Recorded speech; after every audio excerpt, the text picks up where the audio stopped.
చూడడానికి అయితే వచ్చినాను. కాకపోతే మనకు కన్వీనెంట్గా ఉండేటట్టుగా లేవు. ఓయమ్మా, ఇది చాలా ఇబ్బంది అయ్యేటట్టే ఉంది. కానీ ప్రజెంట్ మనకి అంటే ఇది 4,000 అంట. అసలు చూడమన్నారు. ఇంకొక ఇల్లు కూడా ఉంది. కాకపోతే ఏమో కొంచెం ఎట్లెట్లనో అనిపిస్తుంది. ఓయమ్మా, నాయన ఎట్లుంది ఇల్లు. బండలేమో ఇట్లున్నాయి, అడ్జస్ట్ కావాలా? లత ఏమంటారు, పిల్లలు ఉన్నారు కాబట్టి. ఇదొక వాష్రూమ్. చాలా ఘోరంగా ఉంది నిజంగా. ఇంత చిన్నదే 4,000 అంట. ఒక చిన్న బెడ్రూమ్ మాదిరిగానే ఇచ్చినారు. ఇదొక వాష్రూము. అమ్మా, ఏంది ఇట్టుంది. 4,000 అంట. ఇది చాలా ఘోరంగానే ఉంది. ఇంకొకటి కూడా ఉంది ఆడ మెయిన్ రోడ్ మీద. ఇది చూసినాక అది చూడమని చెప్పినారు. ఇక్కడ 3 ఇల్లులు అయితే ఉన్నాయి. లాస్ట్ ఇల్లు అని చెప్పినారు. తెలిసిన వాళ్ళు వచ్చాము. ఇవైతే 2 ఇళ్ళల్లో అయితే ఉన్నారు జనాలు. ఒక్కటి కూడా సరైన ఇల్లు లేదు. ఇది ఇంకొకటి ఉంది. ఇది కూడా చూడడానికి కూడా కొంచెం చీకటిగానే ఉంది. కానీ ఇప్పుడే దీగం అయితే తీసినాను. కొంచెం మనం అనుకున్నట్టుగా లేవు ఇల్లులు. ఇదైతే దేవుడి రూము. కొంచెం వాటర్ ప్రాబ్లం ఉంటుందంట. ఇది దేవుడి రూము. ఇది కిచెను. ఇది సింకు. ఓయమ్మ, వంట చేసుకోవాలా ఏడన్నాను. ఇది హాలు. ఇది బాత్రూమ్. ఇది 4,000. అది 4,000, ఇది 4,000. అబ్బా, ఇప్పుడు ఇళ్ళ గురించి ఎతుకుతుంటే సుక్కలు కనిపిస్తున్నాయి.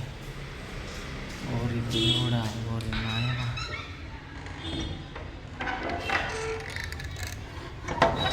మామూలుగా అయితే నీట్గా ఉంటాయి. అస్సలు ఇవి బాగాలేవు. తక్కువలో కావాలంటే సరిగ్గా లేవు. లోపల నుంచి ఆ లోపలికి పోవాలా. ఇప్పుడు మెయిన్ రోడ్డుకి రావాలంటే మెయిన్ రోడ్లో ఉన్నాయి కానీ చాలా ఎక్కువ ఉన్నాయి. 7,000, 8,000 అట్లున్నాయి. 4,000 కావాలంటే దొరకట్లేదు మనకు. చాలా ఘోరంగా ఉంది ఏరియా అయితే.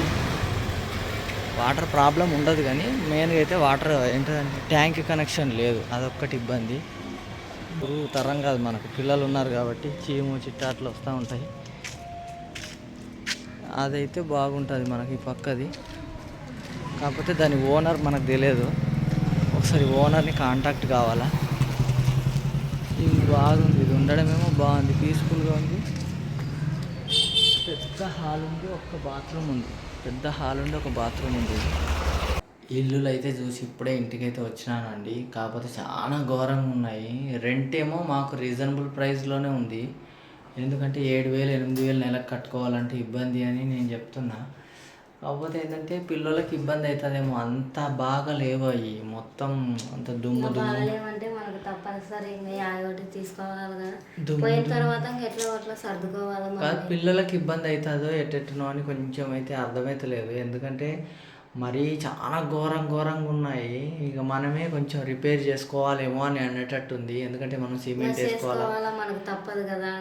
ఇంట్లో చేరడం అంటే కొంచెం మనం చేసుకోవాలా. మనం సామాన్ తీసుకుపోయి చేరేటట్టు అన్నా ఉండాలి. కానీ మొత్తం అంత ఘోరంగా ఉంది. వాటర్ ట్యాంక్ లేదు, వాటర్ ప్రాబ్లం ఉంటుంది. మళ్ళీ డ్రమ్ములు కొనుక్కోవాలా. ఇది చాలా ఇబ్బంది అవుతుంది. అస్సలు ఎక్స్పెక్ట్ చేయలేదు ఇట్లాంటి పరిస్థితి వస్తుందని అయితే ఎక్స్పెక్ట్ చేయలేదు. వాళ్ళు ఓనర్స్ ఏం కండిషన్స్ ఏం పెట్టలే. అందులో ఎవరు చేరేటట్టు కూడా లేరు. అయినా కూడా 2 ఇల్లులే ఖాళీ ఉన్నాయి. అన్నీ ఫుల్లే ఉన్నాయి ఆడ. అది ఎట్లుంటారు అని అనడానికి లేదు. ఎందుకంటే మనం పోయి అడ్జస్ట్ అయితే మనకే తెలుస్తుంది. కానీ పిల్లలను అంత జాగ్రత్తగా చూసుకుంటా ఆమె తీసుకుపోయి ఆడవేస్తే వాళ్ళ పరిస్థితి ఎట్లుంటుందో అది కొంచెం చాలా అడ్జస్ట్ కావాలా. రెంట్ ఇంకెక్కువ రెంట్లో కావాలంటే 7,000, 8,000, 10,000 దాకా ఉన్నాయి. ఇంకా పైన కూడా ఉన్నాయి. మంచిగా మనకు ఇట్లాంటి ఇల్లు దొరకాలంటే మాత్రం 10,000 పైననే ఉంది. అవి ఎట్లా లేవు, 4000 ఉంది, ట్యాంక్ లేదు, ఏం చేయాలా? 4000 అంటున్నారు, తగ్గితే ఒక 300-400 తగ్గిస్తారట. ఓనర్తో మాట్లాడితే చెప్తున్నారు. ఇప్పుడు కూడా ఫోన్ చేసి మాట్లాడినా, చాలా ఇబ్బంది అవుతుంది. యథాంశగాడైతే ఇక్కడికి వచ్చి చూస్తున్నాడు ఏం చేస్తున్నామని.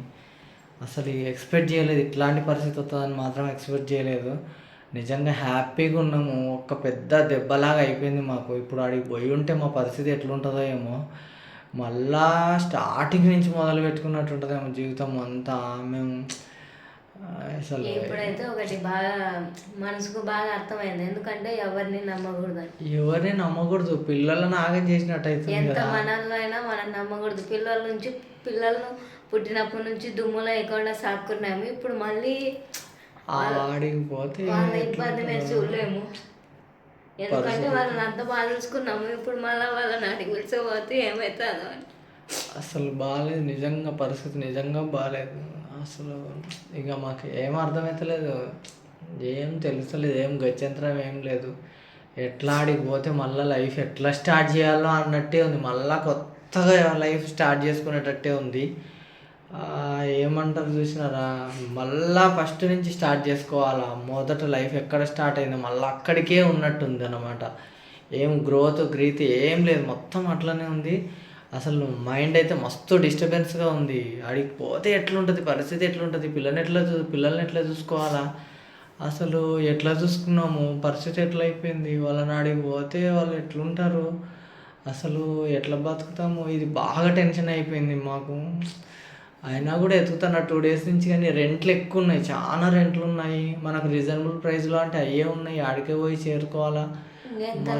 మనం పిల్లలను బాగా చూసుకోవాలా అంతే. ఉన్న దాంట్లో సర్దుకోకపోతే ఇంకా మళ్ళీ దేవుడు ఉన్నాడు అంతే. సర్దుకొని పోడు కాదు, చాలా ఘోరంగా ఉంది నిజంగా, పరిస్థితి చాలా ఘోరంగా ఉంది. మళ్ళీ అడిగిపోతే ఎట్లుంటుందో, పిల్లలని ఎట్లా చూసుకోవాలి అడిగి పోయిన తర్వాత, అసలు ఎట్లా బతకాలన్న ఒకటి బాధ వాళ్ళ ముందర చూపించకూడదు. ఏదో ఉన్న దాంట్లోనే చూసుకోవాలా. మనమే ఎవరిని నమ్మకుండా మళ్ళీ వాళ్ళకి ఏదైనా తీసుకోవాలన్నా ఏం లేదు కదా. ఏమన్నా ఖర్చు పెడదామన్నా కూడా రూపాయి చేతిలో లేకనే కదా. ఇంతలోనే కావాలి, 3000 కావాలంటే 3000లో ఇల్లు దొరకదు. ఇది 4000 అని అంటున్నారు, అదే ఇక తక్కువ. అందులో కూడా ఒక చిన్న బెడ్రూమ్ లాగా ఉంది, ఒక హాల్ ఉంది. ఇంకొక దానికి అయితే అసలు లేదు, హాల్ ఉంది, వాష్రూమ్ ఉంది, కిచెన్ ఉంది, దేవుడి రూమ్ ఉంది. మీరైతే చూసినారు వీడియోలో. కాకపోతే అంత కన్వీనెంట్గా లేదు. కాకపోతే ఇక మనం కన్వీనెంట్గా చేసుకోవాలి. మనం పోయి ఉన్న తర్వాత అంత నీట్గా సర్దుకోవాలా. కాకపోతే చాలా ఘోరంగా అంత అలవాటు అవుతారు. పిల్లలకి ఇబ్బంది అవుతుందని ఇంత ఇల్లు రెడీ చేసుకున్న తర్వాత మళ్ళీ వాళ్ళని తీసుకుపోయి ఇబ్బంది కాదు, చాలా ఘోరమైన పరిస్థితులు వేసినట్టు అయితే ఉంటుంది. మాకైతే ఏం అర్థమవుతలేదు, అసలు ఏం దిక్కుతో వస్తలేదు.